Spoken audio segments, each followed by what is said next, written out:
watching this video by Richie from Boston, and it occurred to me there's this book I want to bring to people's attention about the future. It's a book by a futurist who's gleefully going along with the agenda of total surveillance and more.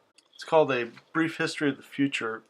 It talks about the years 2020 through 2050 and the different phases that humanity will go through. It was written in 2006.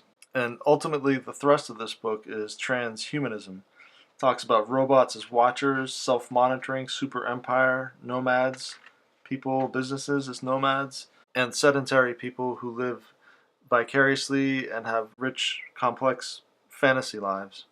One of the things I think this book relates to that's going on now is the Hollywood sex scandal, because in the book he talks about celebrity becoming less and less important as privacy becomes less important, that you need curiosity to be interested in celebrity, and since there will be no privacy, you'll know exactly what's going on in their lives.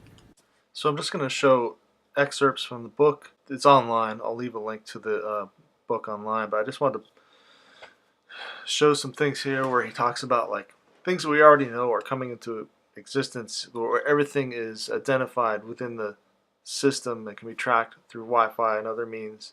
So he says in here that we'll go through a phase of hyper-surveillance and then self-surveillance, where we will just report on ourselves no matter what willingly to get services and everything like that. And it's interesting the terminology he uses here. He calls them watchers, or the watchers, which is just a loaded term. So I'm just going to show with my shaky video camera work here portions of the book that I think are just important to look at. Most of it's online, so check that out. I think it's just important to know that how people who think about these things and want them to come into being, how they think about them and how they polish them up to look good. Although reading this, you don't get a good feeling. It's just like this, like a snake tightening around you, like not good. So just gonna let this play out.